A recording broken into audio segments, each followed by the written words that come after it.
The mostly older men get slightly inebriated, head to a field with their equipment or helmets, gloves, and 20-foot bamboo poles and start chanting at each other. Just sounds like a night out in Hartlepool. Wow. Hello and welcome to the Abroad in Japan podcast. Probably the best way of learning about life in Japan without actually being in Japan. I'm your host, Chris Broad, joined as always by England's top Japan enthusiast, Mr. Pete Dawson himself. Pete, how the devil are you doing? Well, hey. Hey, stop throwing us curveballs every single time. It's a slightly different intro. It's not right and it's not fair, and I'm a little bit confused. And you're taking advantage of a man who is compromised, not financially.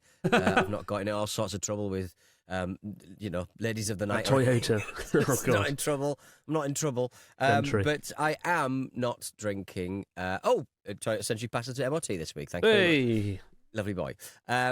I am drinking not a cup of coffee, not a can of Monster Energy drink.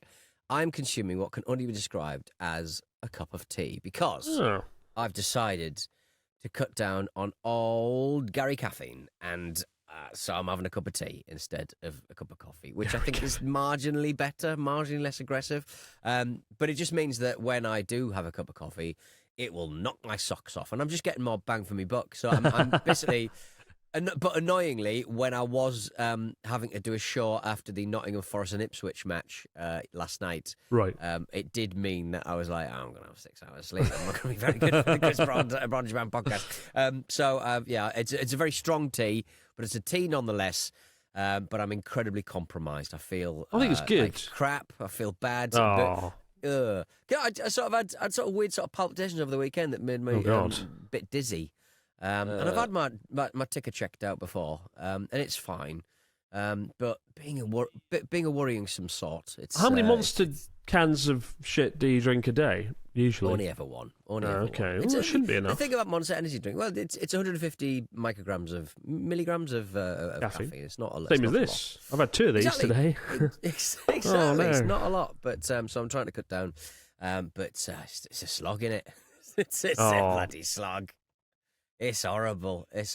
I mean, I don't feel bad drinking caffeine if it's in coffee. I feel bad drinking if it comes in Red Bull or Monster because I know it's full of all sorts of ungodly, creepy-ass chemicals that probably weren't designed, the human body wasn't designed to handle. Whereas coffee, the sort of natural, it's got a lot of caffeine. Is there a clean version of like Monster Energy drink that's got like the caffeine that a Monster would provide in a kombucha or something? There probably is. I mean, Prime, my friend. Prime, you need Prime. Right, yes, that's what I need to do. Is drink which is Prime on sale. Yeah. It's on sale in Japan now. No, I went to a convenience store. Is it taking the longest time? I mean, they do take the longest time to get stuff out there, even though Japan is the land of kind of like invention and crazy stuff you don't get anywhere else.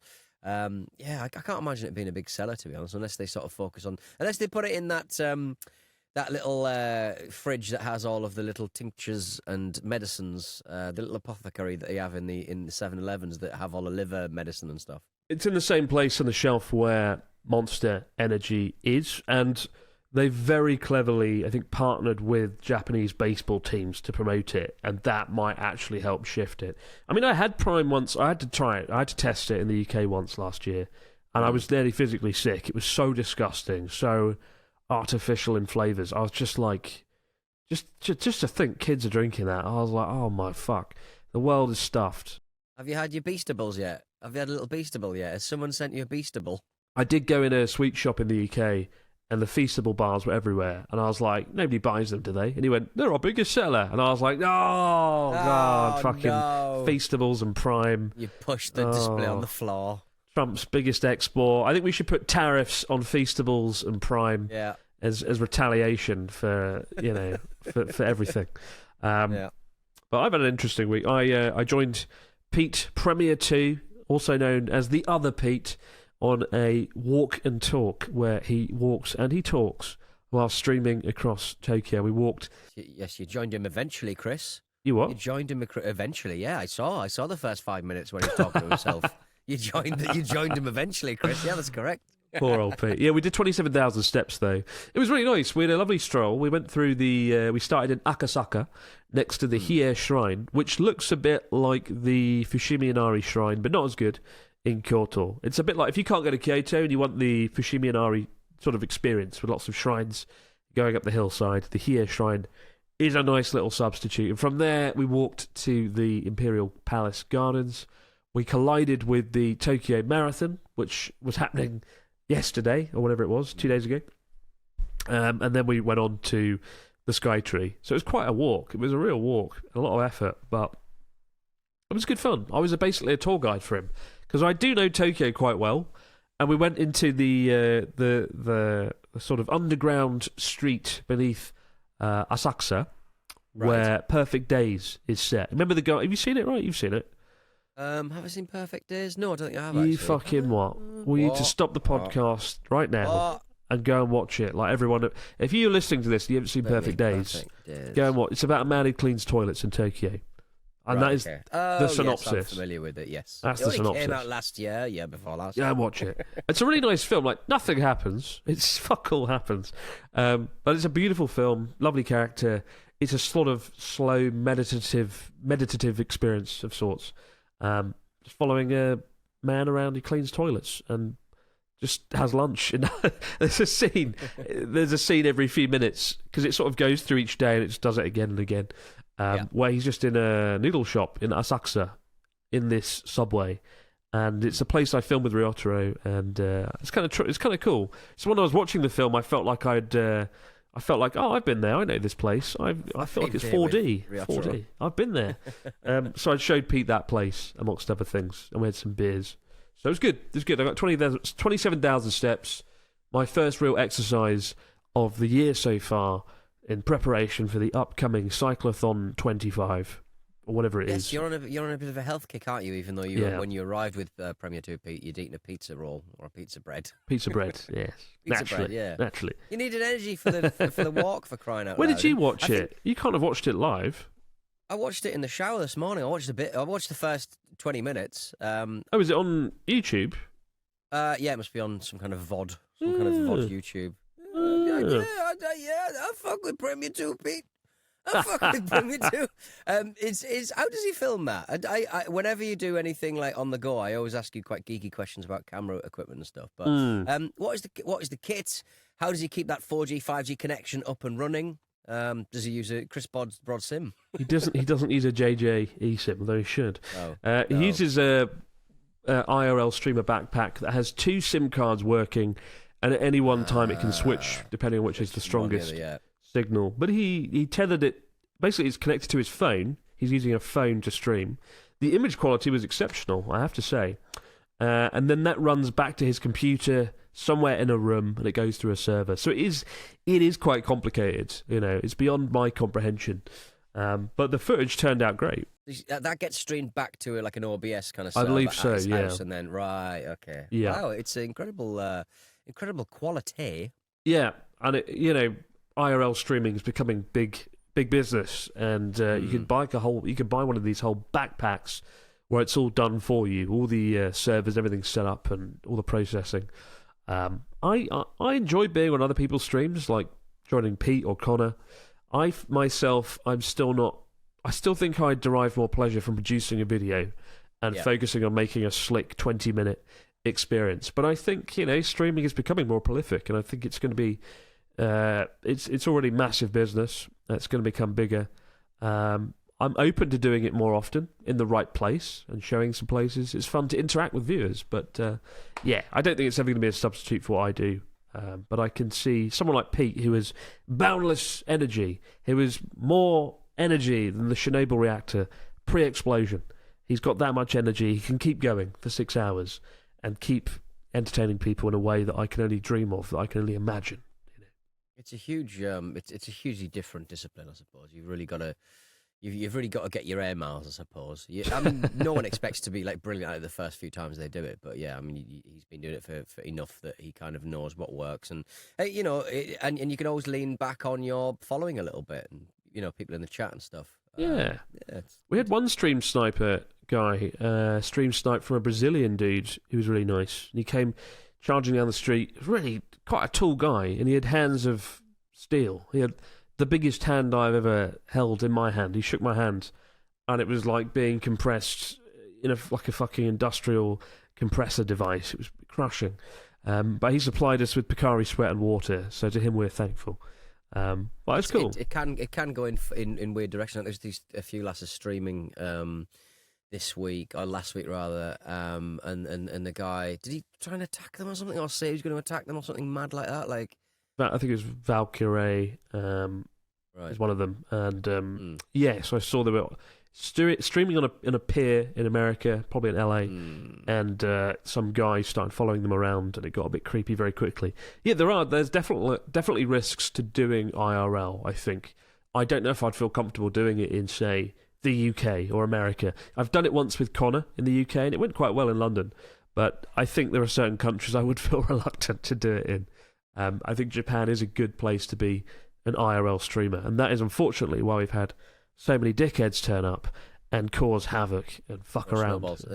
No, you might have had wildfires in Japan, but you've had no problematic streamers in Japan / YouTubers / idiots on TikTok. For a week, so you can put that little board up saying 1 week since nonsense. The word as well is meiwaku. Meiwaku means like nuisance.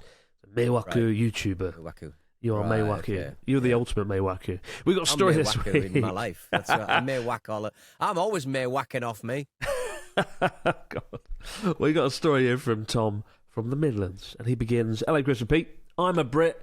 Currently living and working in Akita on the JET programme. I've been here for 2.5 years, so I've been able to travel a decent amount of the country and experience some of the traditional arts, sports and customs. Here in Akita, I'm worried here because a few episodes ago I talked about how everyone in Akita allegedly hates me because I don't go there enough. Like somebody on the JET programme in Akita, clearly not Tom, told me that all the Akita Jets hate me because I've only made one video or something in Akita and I disparage it. And it's like, it's a lovely place. There's just fuck all there. There's not much. Like, I go there for onsen. Yeah. I go there to relax. But there's not much wacky, crazy shit to film. Well, Tom from the Midlands is trying to encourage you, for crying out loud. Let's carry on. Get you down there. Let's carry on. Here in Akita, we have many festivals, with the most famous thing being the Kanto Festival. There's that video just got demonetised. I enjoy the small town festivals the most, though, as they are often much less busy and have a great sense of community to them. One of my favourites is Rokugo no Kamakura Takeuchi. During this festival, the town splits into two teams, north and south. The mostly older men get slightly inebriated, head to a field with their equipment or helmets, gloves, and 20-foot bamboo poles and start chanting at each other. Just sounds like a night out in Hartlepool. Once the starting whistle blows, the two teams charge and slam their bamboo poles into their opponents. After the bamboo makes contact, they get entwined, and the teams start a kind of rugby scrum to push the other team as far as they can. After 5 minutes, the whistle is blown again, and the team which is pushed back the most is the loser. This is done 3 times in total, with the last round being done next to a giant bonfire. The team with the most wins is the overall winner. Beaten and bruised, the teams part ways and return to their community centre, where they eat and continue drinking. As equally thrilling as it was terrifying, this festival was one of the few times where I've truly felt part of a Japanese community. In a violent act in a field, eh? I really appreciated them for allowing us to partake in their local event. And it's definitely a memory that I won't forget. If you were to join any Japanese festival, which one would you choose? Cheers for the podcast, guys. Tom from the Midlands. That sounds rather fun. Yeah. I mean, it's basically cheese rolling, isn't it? It is a bit. Like it's a little bit like cheese rolling or competitive eating or stuff. The sort of things you get in different parts of England, just writ large and writ a little bit drunker, one would suggest. I mean, if I could do any festival, it would be Onbashira. The Onbashira is the log festival. Have you ever seen this? It's absolutely terrifying. You get like a massive log, a huge log, and you charge down a mountainside with it and basically ride the log. And if this log hits you, you're going to be in a wheelchair. It's fucking dangerous, right? But my God, the thrills of it all. You've got to watch this. So on Machina. Some people sort of ride on it. They sort of. What if it rolls on top of you? You're going to be in big Well, you're trouble. dead. You're just dead. Yeah. But that's half the fun. But there's lots of bizarre festivals like that you don't really. That even I'm discovering with each passing year. There's one in Akita. I think it's Akita, where they build a big boat, beautiful boat, and then they burn it in a field. It's like, for fuck's sake, stop burning it. The boat again. Just appreciate the boat, again, guys. Yeah, appreciate the boat. Enjoy the boat. There's one in Morioka where they have they build like boats and sail them down the river, and then I think they set them on fire as well. You just got to set something on fire, innit? Just on fire. It's not a festival until something is physically smouldering in a field, you know. I'm just watching this log festival. It's absolutely barbaric. It's crazy. It is crazy. Flying. It's in Nagano. Yeah, it's in the highlands of Nagano Prefecture in central Japan, and I think they do it every year. I'm not entirely sure. Every 6 years. Every 6 years. So, I mean, I've been here 12 years, so it's only happened twice. So you can't miss these things. You got to plan accordingly. My God, good stuff though. But what is going on in Japan this week, Mr. Donaldson? Fill us in with the news. I haven't a clue what's going on. Well, we've got a problem. The Japanese have a problem. Whereas, certain oligarchs may be taking over personal data in certain parts of the world, the Japanese government workers keep losing sensitive data while absolutely Johnny hammered. In Japan, government employees have a habit of taking things to a little bit of another level by losing super sensitive personal data after one too many drinks. And it's happened again, Chris. We get one of these every single blooming week. Some guy who loves the high life from the Japan's finance ministry went out for drinks with a colleague in Yokohama. Over the course of 5 hours, he downed 9 beers, which seems low for 9 hours, but I'm not going to judge. And by the time he got home, he realised he'd left his bag on the train. He's been shabooyed. He's been shabooyed. But his bag was not any bag. This bag contained government documents with the names, addresses and case details of 187 people, including a suspect allegedly involved in drug smuggling. That man or woman is getting off scot-free there. To make things even worse, his work laptop full of personal information about him and his colleagues was in there too. Now the ministry has come forward admitting to the massive security breach and apologising for undermining public trust. They're now investigating, have promised to take strict action. But as of now, the bag and laptop are still missing. Jesus. It's not even the first time this has happened, Chris. Like back in 2022, a government worker lost an entire USB flash drive with the personal details of every single resident of Amagasaki, which is a city near Osaka. He'd gone out drinking, he passed out on the street, he woke up, and his bag and the USB drive was gone, along with a ton of data, tax details, bank account numbers, and even records of families receiving public assistance. And he's just leave your stuff at the office, guys. God's sake. If you're not going home to do any work and you're going out on the Raz, just leave your bag at work, for crying out loud. I mean, this happens in the UK as well. I remember there was some pretty highly publicised events. The sort of thing you'd do, isn't it? Or my friend Dave, the editor. I never take my laptop with me. My editor, Dave, who's wonderful and brilliant. He likes to forget things sometimes, like his brand new Mega Dickens Fujifilm camera. He came over last April, and we went to Nagano, and he left it on the bullet train to Nagoya. And it took. He got it back there after 4 long weeks.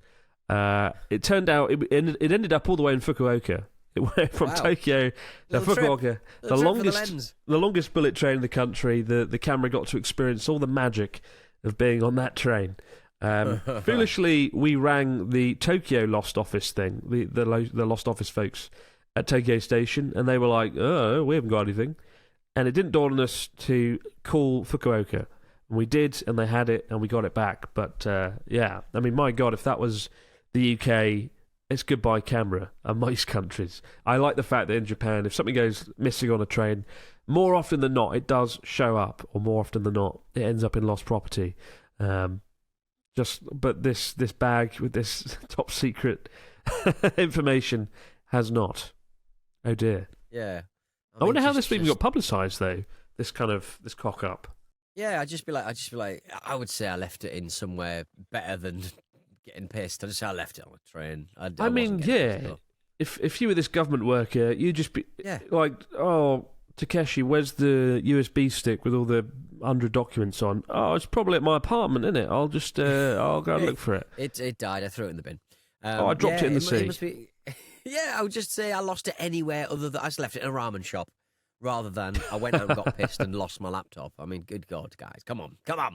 What a cock up! What a cock up! A cock up! His punishment should be to ride the logs of Nagano down the mountainside as punishment for this. Into a massive hard drive. Into a massive papier-mâché hard drive. That is the sort of epic festival we need in the UK. I mean, we have the cheese rolling festival, but it's nothing quite of the calibre of Japan. We need to work on that. We do. We really do. We got. We're back in the moment, just guys, with your stories and questions over in the fax machine. Wow. And we're back with the fax machine. What do we got this week from our listeners, Mr. Donaldson? Fill us in. Maeve's got in touch, which is a name you don't hear very often anymore, and I miss it. Hi, Chris and Pete. I'm currently waiting to hear if I've been successful in my jet application. Oh, yeah. I'm finding myself getting super anxious, and I'm nervous I didn't do enough to impress and get a spot. How can I distract myself for the next month or so, keeping everything crossed? Maeve in Stamford of the UK. Do you not sort of get told immediately anymore? Certainly when I had a crack at getting into jet, they literally give you a letter going, nuh-uh, or yeah. Oh, really? And you found out that quick? Nuh-uh. Yeah, they just give us like a letter on the day. Well, that's on the day? Email, what? I suppose. On the day, yeah, they just give you a letter. They give you an envelope. Really? Whether you're successful or unsuccessful. I walked outside and it said you were unsuccessful. I was like, well, that might have been like 20 years ago when you did it. Yes, it was a long time ago, maybe Chris. Yes, fine. You were so bad, it was just like, that's a definite no. Put him in the immediate no pile. Or you stupidly put, I want to live in Tokyo on your form, which, to be fair, that is like, it's going in the bin. So, again, as I always say, if you listen to this and you want to go on the JET programme, if you put Tokyo on your application, the chances are it's already in the shredder. So don't do that. I hope you didn't do that, Maeve. I hope you've picked somewhere random, or better still, just said you're happy to go anywhere. I think when I'm anxious like this, though, I'd go for a walk, play some tennis. I can't play tennis. I don't know why I chose that one. Go and play Ghost of Tsushima like I did last year when I was in a bad place. I just played Ghost of Tsushima for 4 weeks, and it was the most fun I've had in a long time. Play a video game, get addicted to something like that, or go and watch Godfather, or go watch Godfather. Apocalypse Now. That'll knock off 2 hours. That'll do it. For a month. Go and watch Apocalypse Now Redux Director's Cut Edition. 3.5 hours gone. Take a lover. Take a time-limited lover. And watch Apocalypse Now with them. Leave and watch Apocalypse Now with them. Yes, exactly. Yeah. Nothing says romance like Marlon Brando dressed up in a cave. We got a question here from Ethan from Queensland, who says, hello, Chris and Pete. I'm studying a Japanese major here in Australia. However, I have the privilege of spending the final year of my degree at Kanazawa University in 2025. What kind of interesting places or activities are there in Kanazawa that could only be experienced during a long-term stay? Cheers, Ethan from Queensland. I mean, there's a good sushi restaurant there. I'll just go there, innit? Just go. I would just go and try all the izakaya. I love the izakayas of Kanazawa. There's so many. They're really cozy. They're really warm. The food in Kanazawa is exceptional. I don't know why. I don't know how. I know the seafood is fresh, and it's quite a wealthy place historically. It's a merchant town. There's a lot of money going around, but it's a beautiful place to get lost and stumble into an izakaya pub. And there's a really good sushi restaurant in the station. I can't remember the name of it. I can look it up now. But it's a conveyor belt sushi restaurant. But it's like a really high-end one, or like a mid-tier one. Yeah. And the sushi is really, really good. It's not like fucking Pete's favourite Genki sushi, or whatever it's called. This is the good stuff. What's it called? But Kanazawa's great. You've got Nagamachi District, the Samurai Quarter. You've got Higashichaya, the Old Town District. It's one of those cities that I wish I had more time in it, and I would love to just wander around it. But now they've got the bullet train that passes through Kanazawa, or goes to Fukui, rather.